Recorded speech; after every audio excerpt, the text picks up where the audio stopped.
was definitely surprise, shock, awe, but most importantly, we were really honored. When we were asked to open up for Bon Jovi, especially in our hometown, in such an important building on its first day ever opening. Like, this building is obviously important in New Jersey. It's really important in Newark and the whole state and all the people that live here. Like, this is a gorgeous place, and and for that, it's like such a huge honor. And growing up, we're all fans of the band, so in a way, deep down, it felt like we were being, because I remembered all those times where Bon Jovi would play with Bruce and they'd open up for Bruce, and so Bon Jovi asking us to open up for them kind of felt like we were accepted into that club. And that felt really great, because we're very proud to be from New Jersey. I think everybody's generally proud of their bands in New Jersey, and you don't find that in a lot of states. They kind of get about their musicians like other states would get about their sports teams, and this is one of the only places that's like that. And we came out to we like to what we thought we'd come out to, a very warm vibe, a very nice, welcome vibe.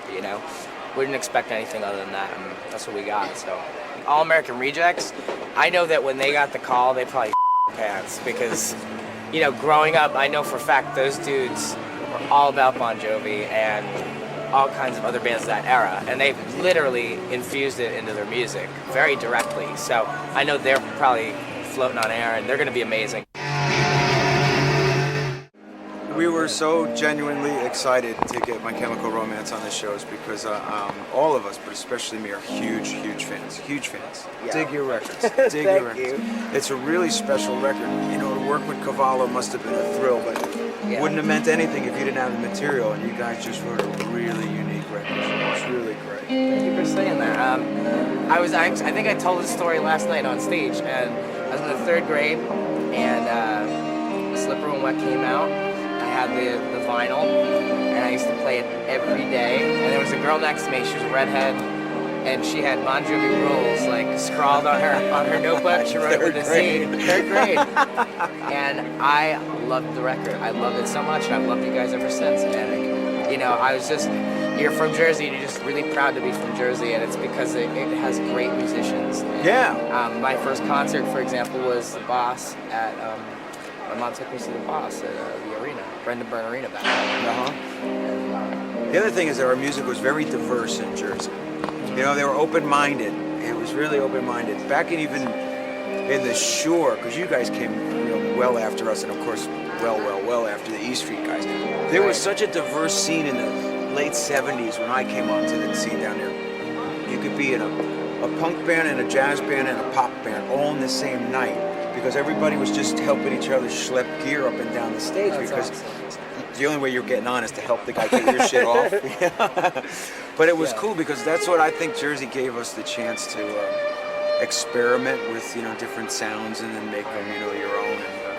And I think people were really open-minded to it. So. Yeah, I think Jersey bands are really diverse. I think that's what makes them, like we never try to write the same song, and I know you guys never try to write the same song either. And it's like, No, gotta move. I think it's because there's so much influence around us. It's it's a small state, but really populated and very creative people. We're on the doorstep of the biggest, greatest city in the world, and yet, it doesn't have we're not a LA kind of a scene. Right, you know what right, I mean? right, we don't right. play anyone's game in Jersey. It's just, I think because you'd probably get your ass kicked with all our blue collar friends that just work for a living. They go, I don't want to go to. But it's true because they dig music, and on the other hand, there's no pretense. Yeah, there is no pretense out here.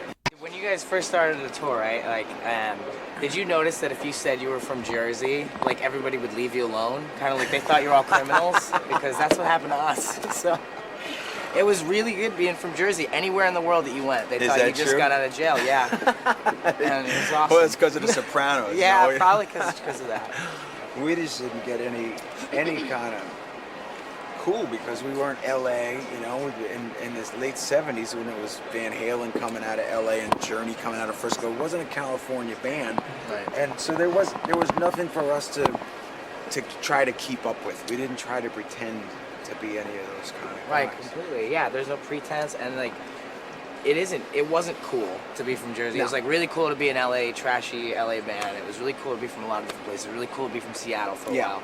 But it's never been totally cool to be from New Jersey, and I think that's kind of why all the Jersey bands are allowed to operate under the radar and develop their own sounds, and why they're always so diverse. I actually tell you the truth, is that's probably what's made us so successful. Yeah. Is that chip on my shoulder every day Yeah. to go out there and just flip them the bird and kick them in the teeth and do it again and prove them wrong. I could identify with That's a that. Jersey. Yeah. Let's talk musically. I mean, you could hear it right in the song we opened with last night, and tonight we'll open with it again. The song "Famous Last Words" is clearly influenced by choruses, especially like of that nature off like "Slippery When Wet." It's like these big, broad stroke choruses and it's all about melody. Like our band is all about melody, and it's kind of so subversive. A lot of people don't think they don't know that's what they like about the band right away, but it is just the melody. And we've always thought really big, meaningful choruses and melody were the most important thing, and then they were always doing that. My accent's been coming out a lot more since we've been in the same vicinity, which is what happened. I was on the phone with, I think, Richie, and it was so late. It was like 4 a.m. I was in Spain on a bus, and I get this call from a mutual friend, and that's one of the ways we got invited to play the show. And I noticed my accent got super thick all of a sudden, and I was like, "How did that happen?" And Brings you right back.